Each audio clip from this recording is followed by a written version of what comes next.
Bom, pessoal, essa é a continuação da nossa aula de microprocessadores, tá? Na arquitetura e organização de microprocessadores, a gente já viu em aula passada alguns conceitos de microprocessadores e hoje a gente vai estar tentando, né, finalizar o conteúdo, tá? Falta bem pouca coisa, né? Os microprocessadores, revisando o que já foi dado, né? A gente viu nos últimos encontros, principalmente a parte de arquitetura de computação, né? Vimos memória, memória secundária, barramento e outros, entre outros. Do microprocessador, a gente viu na última aula o conceito, né, de microprocessador, a definição, né, que é um circuito integrado digital que realiza operações matemáticas e lógicas para cumprir determinadas tarefas. Pode parecer simples, mas isso aqui diz muito sobre o microprocessador, né? Já que ele é o componente que faz as operações matemáticas e lógicas, e nós sabemos que o sistema computacional ele é um sistema que, pelo próprio nome, ele opera, né? Um sistema que computa coisas, né? Digamos assim. Então nós podemos inferir que o microprocessador é o cérebro desse sistema porque ele faz as suas operações, tá? Então é um dos componentes mais importantes dos computadores, celulares, entre outros componentes, entre outros equipamentos computacionais. E aqui eu dei alguns exemplos aqui para vocês, ó, de microprocessadores. Esse aqui é o microprocessador de um computador, tá? O celular de vocês tem um microprocessador, o notebook tem microprocessador. Aqui também algumas, se vocês repararem bem, aqui tem uma visão esquemática, né? E meio que física também, tem aqui os pinos, mas vocês podem ver que aqui tem timer, que é o clock, registros, registradores, unidade aritmética e lógica, unidade de controle. Tudo isso a gente viu aqui nos próximos slides, ó. Isso aqui também foi visto, né? Aqui mais sobre a questão características dos microprocessadores, dispositivo de uso geral, e o cérebro do computador, né? E aqui é mais internamente o microprocessador. O que ele é composto? Ele é composto pela unidade de controle, unidade lógica aritmética, registradores. Aqui nós temos, né, a composição dele, né, num diagrama aqui de blocos, tá? Lembram lá de diagrama de bloco? Tá, ok? Então esse aqui é um diagrama de bloco onde a gente tem a composição do microprocessador, né? A unidade de controle está aqui, a unidade lógica aritmética está aqui também, e os registradores. Os registradores, né, pessoal, lembrando que eles são o que, pessoal? Alguém pode me dizer? Observem que eles parecem que são várias gavetas, né?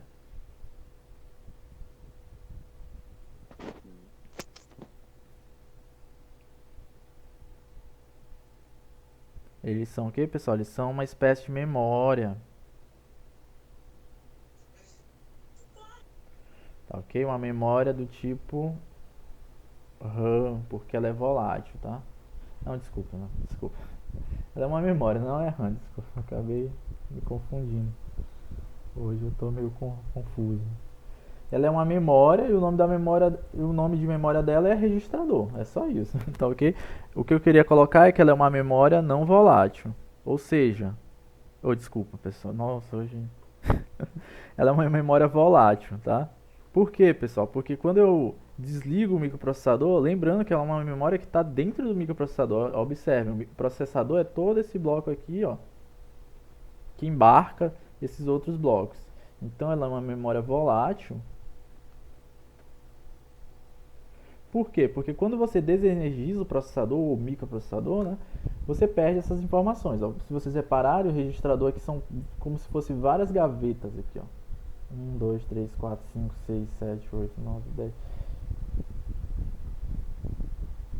Tem 19, é estranho aqui. Mas enfim, geralmente a quantidade de gavetas, né, são a quantidade de bits que o registrador suporta. Tá, ok?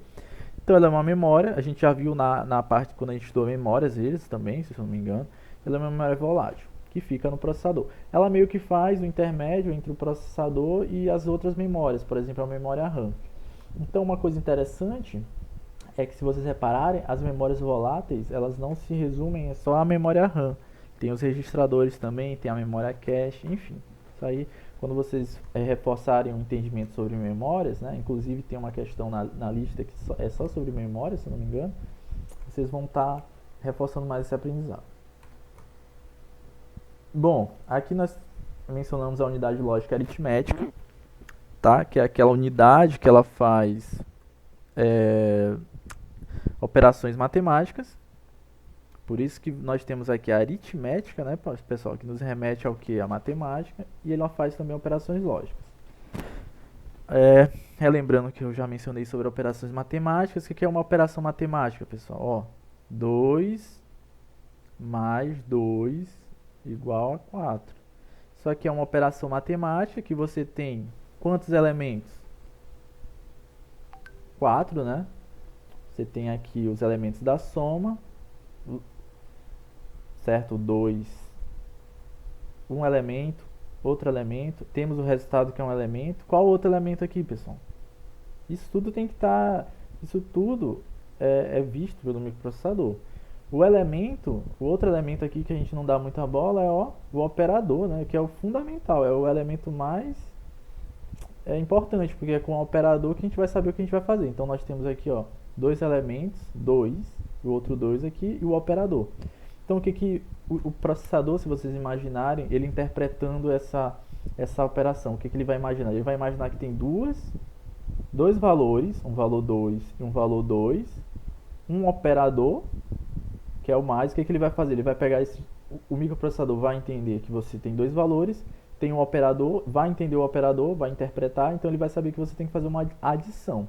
Então nós temos aqui 3 operadores que vai nos 3 elementos, sendo 2 valores, um operador. O microprocessador vai processar essa informação e vai te dar um outro elemento, que é o resultado. Então, eu estou tentando explicar de uma maneira que vocês entendam o processo. Então, quando chega, a gente vai estudar hoje a instrução, né, para o microprocessador. Quando chega essa instrução, o que ele vai fazer? Ele vai interpretar o que chegou para ele, né? É como nós estamos olhando aqui 2 mais 2. Ele vai ver dois valores, né? Mais o operador, que é mais. Poderia ser o que? Menos. As operações que o microprocessador faz, adição, subtração, né? Multiplicação, divisão. Então, ele vai atuar nesse sentido, a operação matemática. A operação lógica é aquela operação que eu mencionei muito para vocês, que é aquelas operações mais, digamos que, interpretativas, né? É uma operação, por exemplo, dá um exemplo, né? Por exemplo, se um exemplo de operação lógica. Digamos que você tem um guarda-chuva, tá?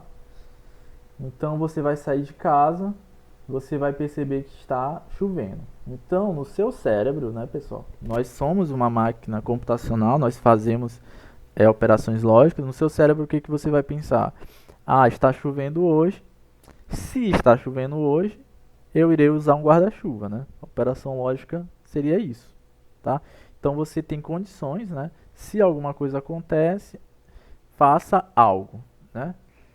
Ou pode ser o contrário. Se não acontece algo, faça algo. Faça outra coisa, né? No caso. Então, isso são operações lógicas, né? Eu gostaria que vocês entendessem, né? Essa questão das operações lógicas, porque num outro momento, né? Quando a gente estiver trabalhando com microcontroladores, que é o Arduino, nós iremos começar a trabalhar com algumas coisas lógicas, né? Por quê? Porque com isso a gente vai conseguir fazer programas de computadores, né? No caso, iríamos fazer um programa para executar uma tarefa, tá ok? Bom, isso é importante, né? As operações matemáticas e lógicas. Parâmetros que influenciam no desempenho do processador, né? Tamanho da palavra processada pela unidade lógica aritmética. Digamos que aqui nós temos uma palavra, né? Como eu mencionei, nós temos 4 elementos. Mas isso aqui poderia ser, gente, ó, poderia ser uma equação muito mais complexa, né? Poderia ser aqui, sei lá, 2 vezes 3 mais 5, que divide por 4, entendeu? E toda essa expressão multiplica 2 mais 5, enfim. Você pode ver que esse conteúdo aqui que aumentou, né, é o que a gente chama da palavra que vai ser processado. Isso aqui é um exemplo matemático, mas pode ser também um exemplo lógico, né? Pode ser uma condição muito grande, né? Se chove, mas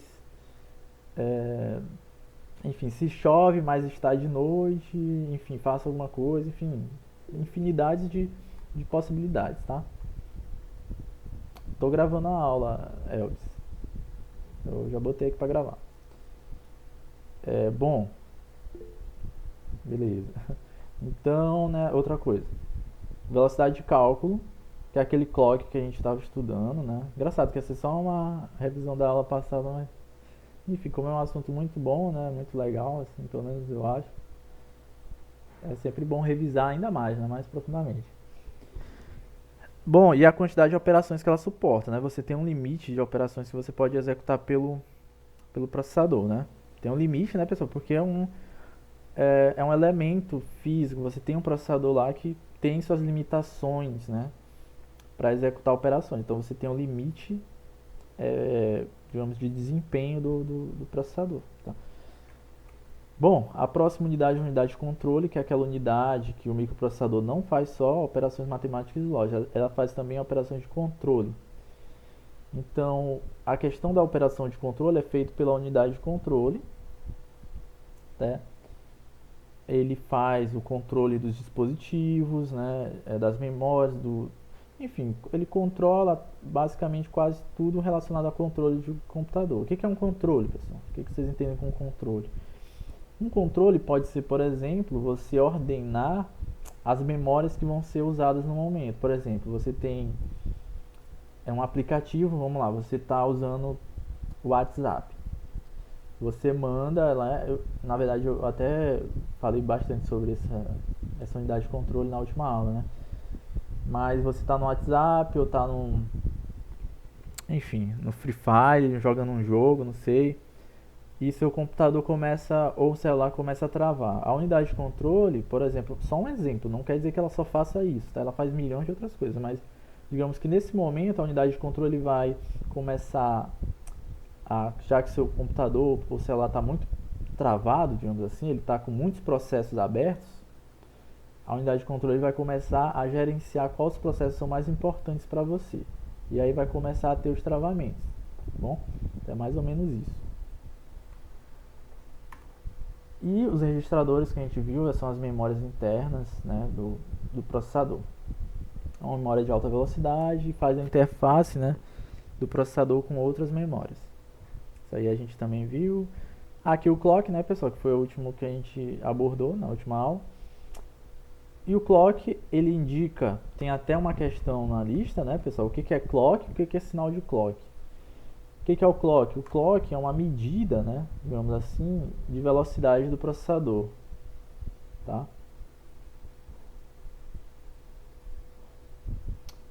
Então, ele indica o número de instruções que podem ser executadas por segundo. Velocidade, pessoal, não é só, por exemplo, quilômetros por hora, ok? Não é a velocidade de um carro, não é a velocidade enfim, enfim, não é só velocidade na questão de deslocamento. Velocidade pode ter outras conotações. Por exemplo, a gente viu em desenvolvimento, a gente viu velocidade do motor. E a velocidade do motor, né, só colocando como curiosidade, ela é dada por RPM, né? Vocês já devem estar estudando aí, já fizeram a lista. Então, não é só a velocidade, por exemplo, eu quero ir de um ponto X a Y, minha velocidade é 10 km por hora, né? Não é só isso. Existem velocidades rotacionais, que é a velocidade do motor. E se vocês repararem, a velocidade do motor ela é meio que uma frequência, né? Porque nós temos rotação por minuto. E o que é frequência? Frequência é um número de ações, né, por um período de tempo. Então, se você tem, por exemplo, 60 rotações em um minuto, você tem uma frequência. Vocês estão entendendo? Enfim, para não confundir muito, o clock ele é trabalho em alta frequência, então ele tem a relação de frequência, mesmo sendo velocidade, e ele indica o número de instruções que podem ser executadas por segundo, tá? O clock é medido em hertz, sendo 1 kHz 1000 ciclos por segundo. Aqui a gente já viu na aula passada, né? Um processador, aqui é um exemplo, de 900 MHz, né? Que a gente chama aqui, ó, Hertz. Kilohertz, né, pessoal? Megahertz. A gente já vai ver melhor isso aqui. 900 MHz pode realizar aproximadamente 900 milhões de instruções por segundo. Então, pessoal, por isso que nós chamamos de trabalho em alta frequência, porque ele consegue executar muitas instruções por segundo. É coisa assim muito rápida, tá? E o sinal de clock, né, que também está na lista, é o que é, como é visto esse clock de maneira gráfica, né? A questão do sinal, né? Lembrando que sinal, pessoal, é tudo aquilo que é gráfico para nós, tá? Você tem um sinal, por exemplo, um sinal senoidal, né? Que vocês estão vendo em matemática, é assim, né? É um sinal. O clock, ele também tem um sinal característico, só que o clock é um sinal quadrado, observem, né? Então você tem uma onda quadrada, deixa eu botar aqui para não confundir. Já o clock, ele é quadrado, né? Uma onda quadrada. Então o clock, por que ele é quadrado? Devido à sua natureza binária, né? Vocês podem observar que pela natureza binária, uma hora ele é 0, né? Outra hora ele é 1. Outra hora é 0, 1, 0, 1 e assim por diante. Então, o 0 pode ser considerado esse nível lógico baixo, que a gente chama, né? E o 1 nível lógico alto. Tá? Por isso, como só tem dois estados, né, pessoal? Geralmente você vai ter essa característica aqui quadrada, né? Ou é 1, baixa para 0, sobe para 1, baixa para 0 de novo. Então, por isso essa natureza quadrada do sinal, tá? Bom, aí tem algumas outras características de transição, mas isso aqui eu não vou me estressar com vocês, eu não vou nem cobrar muito a respeito, mas só para vocês entenderem. Bom, aqui, por exemplo, nós temos frequência e período de um sinal, né? Aqui eu falo mais sobre frequência, né, pessoal? É uma revisão, porque eu notei na época que a gente estava vendo que algumas pessoas estavam com dificuldade de entender o conceito de frequência, aí eu adicionei esse slide, ó. A frequência e período, eles estão interligados por essa equação aqui, ó. Sendo que o período é dado em segundos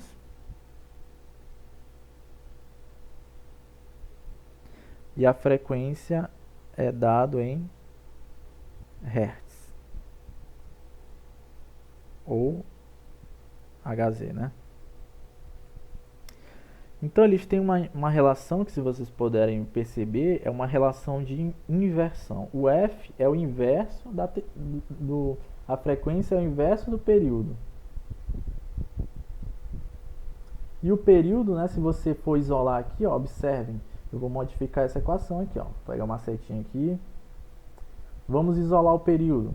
O período passa pelo outro lado, ele está dividindo aqui, ele passa multiplicando, né? Aí fica T vezes F, e o F, nós passamos, ele está multiplicando T, ele passa dividindo. Então vai ficar T igual a 1 sobre F. Observem que são relações de inversão. A frequência é o inverso do período, e o período é o inverso da frequência. Interessante, né? Então...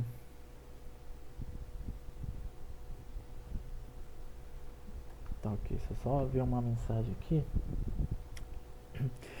Enfim, deixa eu finalizar aqui para eu poder passar essa mensagem que me chegou aqui da coordenação. Bom, aí, pessoal, eu coloquei alguns exemplos para vocês estarem observando, né? Uma tabela com frequência, uma tabela de frequência aqui, ó. 1 Hz, o que significa isso? 1 ciclo por segundo. Período relacionado a 1 Hz, 1 segundo. Mesma coisa vai indo aqui, 10 Hz, 0,1 segundo. 100 Hz, e aí por diante. Só para vocês observarem, né? E aqui nós paramos aqui, né? É um exemplo, né? Um processador está enviando um sinal de clock a uma frequência de 1 kHz. qual será o seu período? Bom, pelo que a gente viu no slide passado, F é igual a 1 sobre T. Tá? A frequência, né, pessoal, vamos botar aqui, ó, é igual ao que? 1 kHz. Então vamos usar aqui, né? 1K, né? Vamos deixar assim, 1K é igual a 1 sobre T. Vamos isolar o T, né, pessoal? Como que a gente faz isso? O T aqui, ó, não está dividindo. 1 dividido por T, o T passa agora multiplicando. O que vai acontecer? O T vai passar multiplicando 1K. Ó. T vezes 1K igual a 1. 1K está multiplicando T, ele vai passar agora dividindo. Então, T igual a 1 sobre 1K. Pessoal, o que é 1K? 1K é 1, lembrando aqui, ó, K é igual a 1000, tá? Eu tava botando... Eu vou começar a trabalhar assim, porque algumas pessoas estavam ficando confusas, né? Que é igual a 10 elevado à terceira. Esse 10 elevado à terceira é muito comum a gente expressar, né, dessa forma. 10 à terceira, 10 à sexta, porque fica mais fácil do que ficar colocando vários zeros. Mas para vocês que estão aqui no ensino médio, eu acho que seja mais fácil para compreensão vocês trabalharem aqui com 1000, né? Então, K é igual a 1000, tá? É 1 vezes 1000, 1 vezes K. Se fosse 2K, pessoal, o que seria? Ó? Igual a 2 vezes 1000, que é igual a 2000, né? Se fosse 2 MHz, pessoal. Não sabem de cabeça? Vamos aqui na tabela, ó, mega. Observem, tem uma tabela que eu coloquei aqui para vocês sobre só as potências de 10. Fator pela qual a unidade é multiplicada. Tera, giga, mega, quilo. Então, tem desde os valores altos até os menores, que são esses aqui, 10 elevado a menos 12, que vai diminuindo, né, pessoal? Então, mega, observem, ele é igual a 10 a sexta, que é igual a 1 milhão, né? Isso aqui vai ser, então, 2 vezes 1 milhão. 1, 0, 0, 0, 0, 0, 0. Que vai dar o quê? 2 milhões. Que é a mesma coisa de quê? 2 mega. Por isso, né, pessoal? Se vocês repararem, essa é a função, né? Essa é a função dessas letrinhas aí que vocês vão estar vendo muito, né, na nossa disciplina. Hertz, megahertz, então essa é a função dessas letrinhas, é meio que omitir essa quantidade de zeros, ó. Deu para vocês compreenderem? Isso aqui é a mesma coisa que 2 vezes 1000, que é a mesma coisa de 2K. Fiz o processo inverso, né? Cheguei em 2000, depois voltei para 2K. Parte de 2 mega, voltei para 2 mega. Então essa é a função dessas letras que vocês vão ver muito aí nessas questões, tá? Facilitar a visualização. Bem, enfim, mas voltando para nosso exercício, né, a questão era qual o período de 1K. Alguém já fez? Alguém teve curiosidade de fazer essa questão aqui?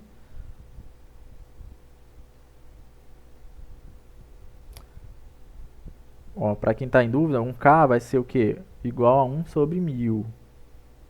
Qual a divisão de 1 sobre 1000, pessoal? Vai dar 0, né? Vírgula, 0, 0, 3 zeros, né? 1. Quem está em dúvida, usem a calculadora, viu? Não tem por que não usar. Eu faço de cabeça aqui, mas é só usar a calculadora que você vai ter o mesmo resultado. Tá bom? Então esse é o resultado em que segundos. Então observe, você tem 1 kHz, que equivale a 1000 Hz. E nós descobrimos o T, que é igual a...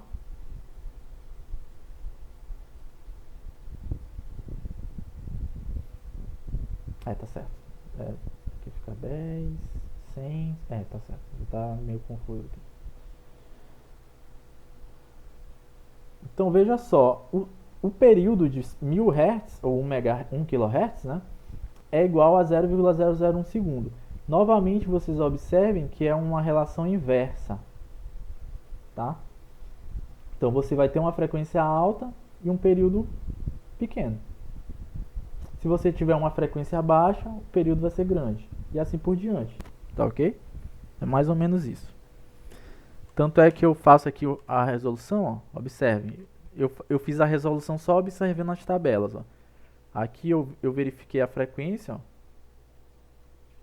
E aqui, depois, como eu sei que é uma relação inversa, eu procurei na tabela o quilo, que é 10 a terceira, e procurei a contraparte dele inversa. Se é 10 a terceira, né, pessoal? O inverso de 10 a terceira é 10 a menos 3, tá? Entendem a questão da inversão? Então eu venho aqui na tabela e verifico o que é 10 a menos 3. É o milha, que é o 0,001, que a gente acabou de fazer. Tá, eu acho que eu errei, eu botei um zero a mais, né? Ou não, vamos ver. Botei um zero a mais aqui, desculpa, pessoal. Só... Enfim, tá aqui no slide, né? Essas anotações não vão para vocês mesmo, então tá aqui, ó, resposta. Então o que a gente observa? Relação de inversão. Então a frequência, por isso que eu estou reforçando esse aprendizado para vocês entenderem com mais propriedade. É uma relação inversa entre o período, tá? Sempre vai ser essa dualidade. É isso, pessoal. A questão de frequência e clock, né? É mais para vocês, é mais a questão de compreender um pouco. Se vocês compreenderem essa questão de frequência, já sabem questão de clock, tá ok? Porque é basicamente isso. Dúvidas, pessoal, contra a frequência?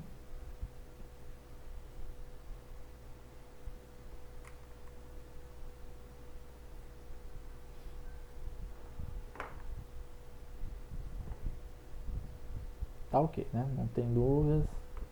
Vamos continuar aqui nossa aula. Bom, os clocks eles podem ser do tipo interno, que é uma frequência de operação interna ao processador, ou externo, que é a frequência de operação externa utilizada para a comunicação entre o processador e os demais componentes. Então vejam só, o processador vai ter um clock interno e um clock externo. O clock interno geralmente é o que você conhece mais, aparece mais na configuração do processador. Deixa eu dar um exemplo aqui para vocês. Um processador aqui.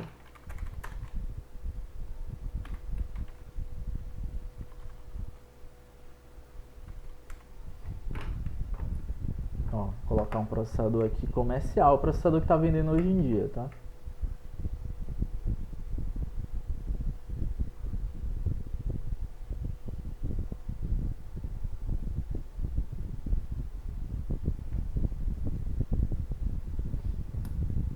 Aqui mais fácil de mostrar.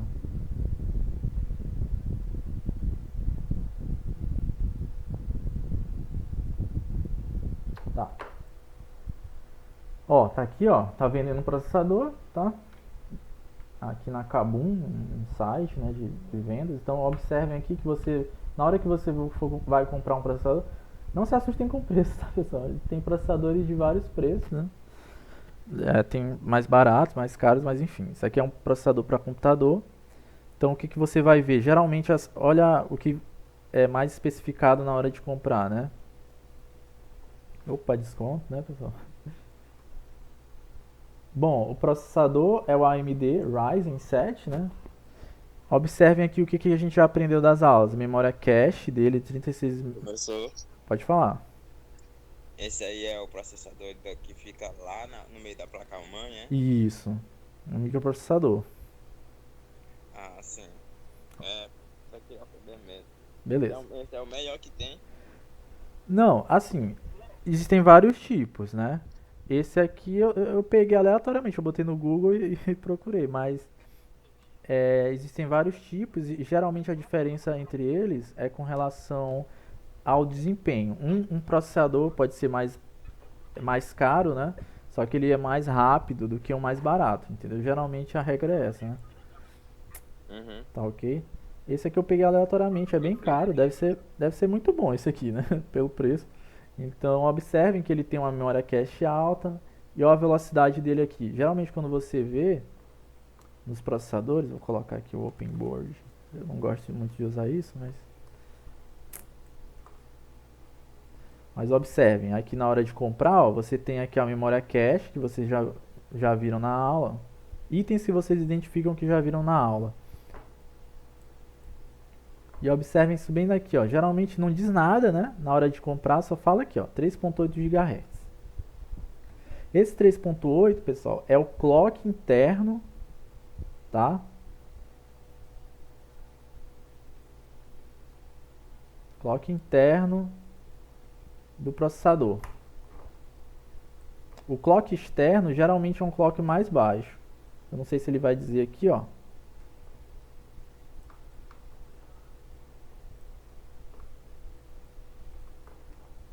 Aqui ele não fala muito do clock externo, mas...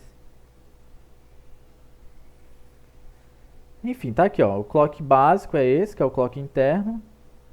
E o clock externo, observem, 3.200 MHz. Tá, e tá aqui em memória. Por quê? Porque esse é o clock que ele se comunica com a memória. Então nós podemos inferir que é o clock externo. Então geralmente, ó, observem que o clock interno, né, do processador é 3.8 GHz e o externo é 3.200 MHz. Observem que aqui é mega e aqui é giga. Então, pela tabela lá, nós vimos que o giga, né, ele é maior do que o mega. Então, nós temos uma velocidade de frequência maior no clock interno do que no clock externo. Tá? Voltando aqui para a apresentação. Observem aqui, ó.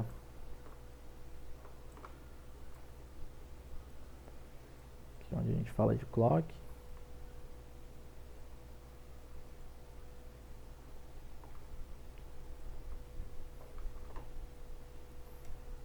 Então, ó, o clock externo é a frequência de operação externa, utilizada para a comunicação entre o processador e demais componentes, como as memórias, por exemplo.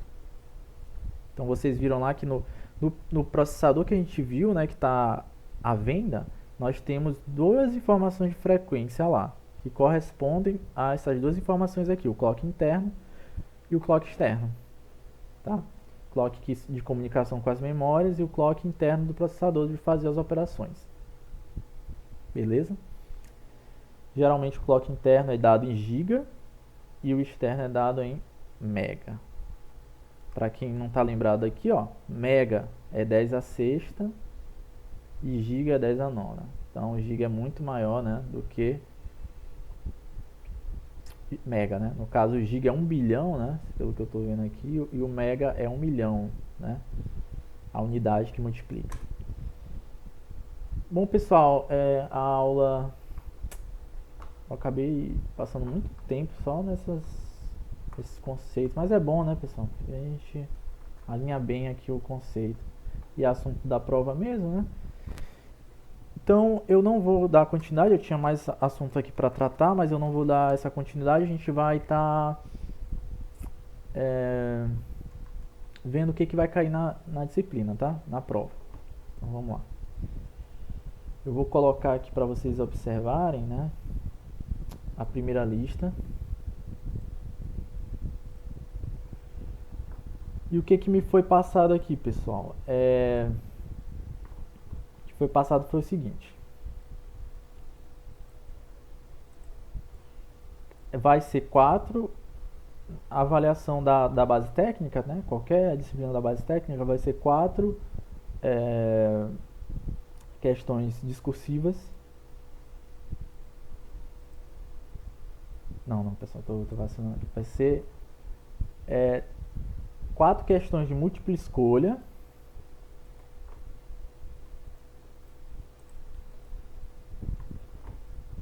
Peraí, deixa eu passar aqui para você. Ó, 4 questões optativas, contendo 5 respostas e só uma verdadeira.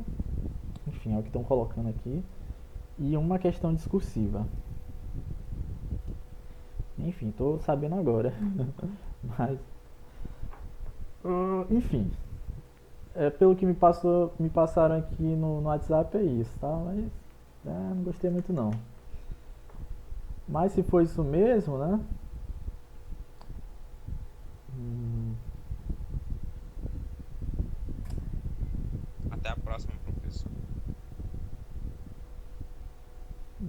Oi? Não é só isso, né? Essa aula vai acabar agora, né? Não, não, a aula já acabou, mas a gente tá agora na avaliação. Ah, outra aula, né? Não, eu tô discutindo com vocês como vai ser a avaliação. Ah, sim. Que a avaliação é segunda, né, pessoal? Vocês estão vendo aí? Aí eu tô vendo aqui no WhatsApp que estão me enviando as informações de como vai ser a avaliação. Tá ok. Bom, eu vou colocar aqui, né? Eu não gostei muito dessa. Eu não gostei muito dessa organização que fizeram, mas vai ser 5 questões, vai ser 4 questões optativas, contendo 5 respostas e uma verdadeira e uma questão discursiva.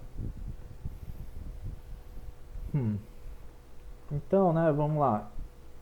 Vocês estão vendo aqui a lista, pessoal? A lista de exercício. Essa aqui é a primeira lista, tá? Dessa lista aqui, eu vou... O que eu vou cobrar dessa lista aqui? Observem, né? Quem tá atento aí já vai se dar bem. Quem tá dormindo no ponto, não. Observem que nessa lista aqui,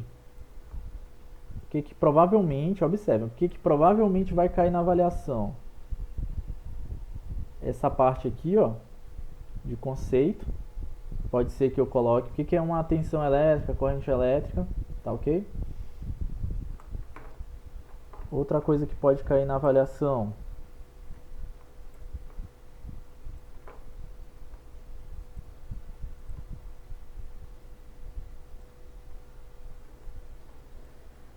Outro conceito que pode cair na avaliação é esse aqui de definições, né? O que é eletrônica, o que é um sinal analógico, o que é um sinal digital, ok?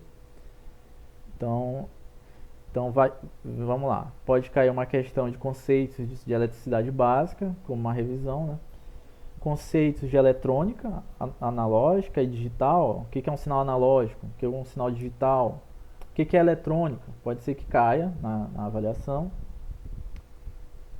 Isso aqui com certeza vai cair. Eu não vou nem dizer que pode ser que caia, não. Eu vou com certeza perguntar, né? Vai ter uma questão de sistemas digitais. Tipo assim, sistema digital ele é. Aí tem lá as opções, né? E você vai dizer qual é a correta, né? Ou qual é a errada, enfim. Mas com certeza vai cair questões relacionadas a essa questão aqui da lista. Tá? Questão 9.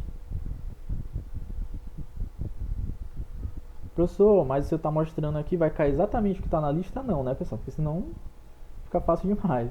Mas como eu mencionei, as questões vão ser retiradas da lista. A questão do conceito, né? Na lista, por exemplo, quem fez essa questão da lista vai ter capacidade de fazer na prova. Tá ok? Então, dessa primeira lista, eu vou cobrar muito essa questão de eletrônica. Essa questão de sistemas digitais, com certeza, eu vou cobrar na prova. Aí a segunda lista, que é a lista mais recente, o que provavelmente vai cair na avaliação com relação a essa lista? Vamos lá. Com certeza vai cair algo sobre a arquitetura von Neumann. Tá? Com certeza vai cair algo de memórias. Então, quem souber fazer essas duas questões já está avançado.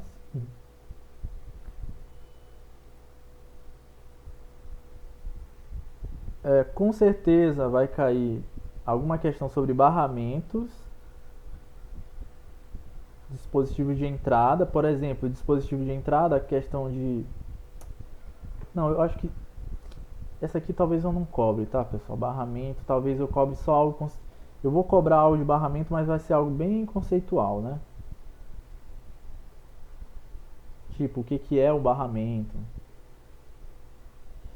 Já dispositivos de entrada e saída, que são a quarta e a quinta questão, eu vou cobrar, com certeza, né? Mas aí vai ser, por exemplo, eu vou dar uma lista de componentes, um exemplo, né?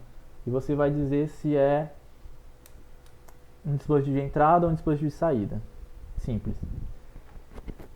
E bem, né, pessoal, essas nossas últimas aulas é microprocessador. Com certeza eu vou cobrar essas duas questões aqui. Com certeza. Tá ok? Ahn, Tá isso, pessoal. Quem tá acompanhando a aula já tá. Já meio que.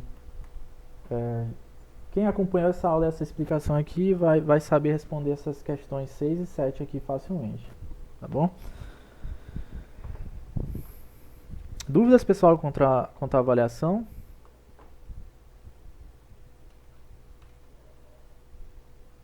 Não. Tá ok. Então, já que não há dúvidas, né, pessoal? Tipo assim, como eu falei, nós não vamos mais ter aula essa semana, né? Presencial aqui, mas vocês podem estar entrando em contato comigo para tirar dúvidas com relação a essa lista, né? Que é a lista que eu passei no sábado. E até agora pouca gente respondeu. Acho que foram só umas 3, 4 pessoas que responderam. Então, por favor. Eu vou colocar também, pessoal, o assunto, né, que vai cair. Mas enfim, é basicamente as duas listas. Essa lista 1 e essa lista 2. Quem fizer as duas listas, com certeza vai tirar nota boa. Quem não fez, mas está pegando essa minha explicação, novamente, estude bastante essa primeira questão da primeira lista. Quem não fez as listas, tá? É o caso de quem não fez e tá meio que chegando agora. Estude também, com certeza, a oitava e a nona. A segunda lista é quase todas as questões, né? Então, tem que fazer todas as questões.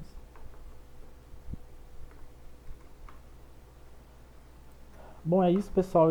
A gente não deu para finalizar o assunto de microprocessadores, mas na próxima aula a gente finaliza. Eu acredito que o assunto da prova foi bem abordado. Eu repeti, falei várias vezes com relação a esses assuntos. Dei bastante prazo para vocês fazerem as listas, tá? Principalmente a primeira lista. E é isso, pessoal. Eu fiz o que eu pude, né, para que vocês entendessem essa primeira etapa. Eu espero que vocês tirem uma nota boa, né, na prova, tá? Eu não tô aqui pra dar nota baixa pra ninguém, mas vocês têm que fazer a parte de vocês, que é o estudo, né, da disciplina. Tanto essa como a disciplina de desenvolvimento, né? Vocês têm que estar tirando uma nota boa aí, por favor, pessoal. É a minha primeira turma aqui no IEMA, então gostaria muito que vocês se esforçassem aí pra gente se dar bem aí na prova, tá ok? Então é isso, pessoal. A gente se encontra na próxima semana. Quem tiver dúvida, novamente, entre em contato. E é só isso. Então, bom dia a todos. Vocês vão ter outra aula agora, né? E até a próxima semana. Até mais.